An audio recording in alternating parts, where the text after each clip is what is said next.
नमस्कार, खरी खरी में आपका स्वागत है। मैं हूं मृगेंद्र सिंह। आज हम चर्चा करेंगे कि मुख्यमंत्री डॉक्टर मोहन यादव ने कर्मचारियों के दीपावली मिलन समारोह में बड़ी घोषणा की है।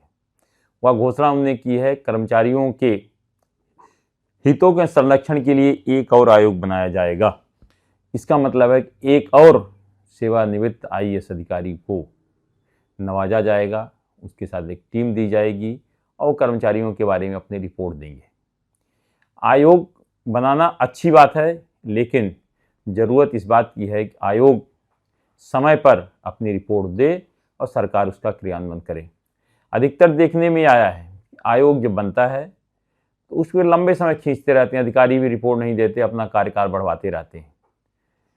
अब चूंकि केंद्र सरकार ने 8वें वेतन आयोग की भी घोषणा कर दी है, तो मुझे लगता है अब यह आयोग जरूरी हो गया है, क्योंकि केंद्र सरकार ने 1 जनवरी से 8वें वेतन आयोग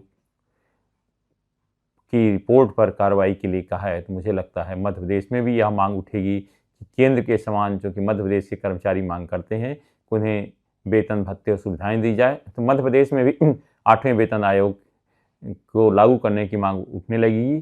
संभवतः मुख्यमंत्री डॉक्टर मोहन यादव इस बात को भाप गए हैं कि कर्मचारी इसकी मांग करेंगे तो उससे पहले घोषणा कर दें कि हमने एक आयोग बना दिया है, जो रिपोर्ट देगा उसके अनुसार कार्रवाई की जाएगी।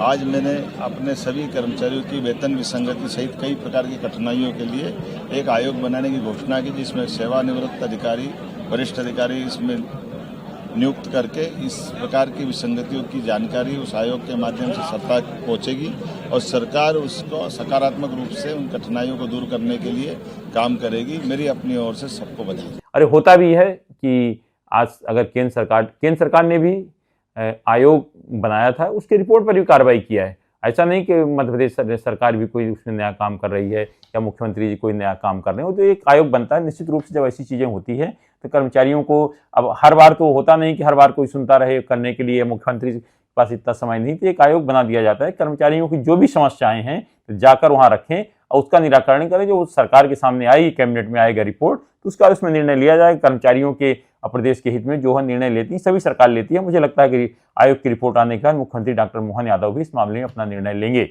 अब अभी आपकी जानकारी में होगा कि एक आयोग अभी मध्य प्रदेश में काम कर रहा है, वह GP सिंघल आयोग। GP सिंघल आयोग को तत्कालीन मुख्यमंत्री शिवराज सिंह चौहान जी ने बनाया था, जिनका कार्यकाल समाप्त हो गया था, लेकिन कुछ रिपोर्ट रह गई है तो उनके 6 महीने और बढ़ा दिया, जिसका कार्यकाल दिसंबर में पूरा हो रहा है। इसके पहले जब कमलनाथ सरकार बनी थी तो कमलनाथ ने अजय नाथ, वो भी सेवानिवृत्त अपर मुख्य सचिव थे, उनकी अध्यक्षता में एक कमेटी बनाई थी कर्मचारियों के हितों के संरक्षण के लिए।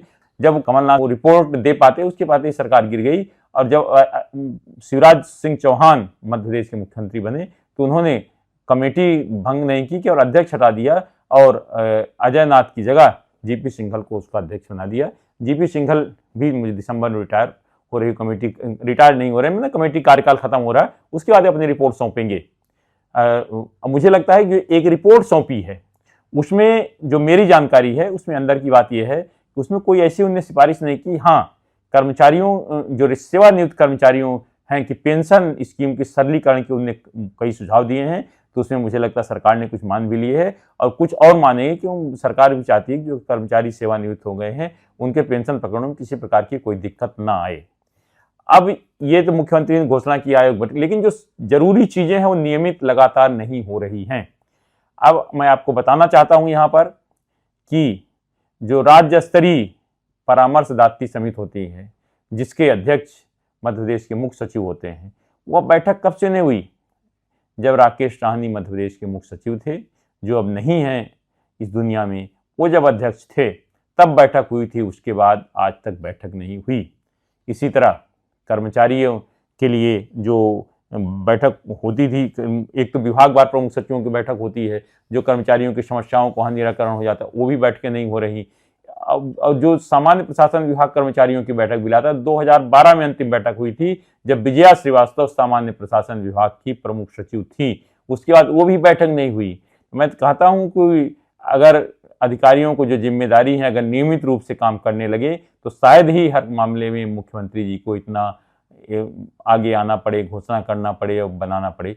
ये जो अधिकारी होते हैं उनकी भी जिम्मेदारी होती है। कर्मचारियों के साथ परामर्शदात्री समिति की अलग अलग बैठकें होती है, विभागीय बैठक होती है, प्रमुख सचिव, संचालय स्तर पर विभागाध्यक्ष की होती है, जिला स्तर पर कलेक्टर की होती है, लेकिन ये बैठकें कभी भी नियमित नहीं होती। कर्मचारियों की समस्याओं का समाधान कैसे हो, सबसे बड़ी बात ये है।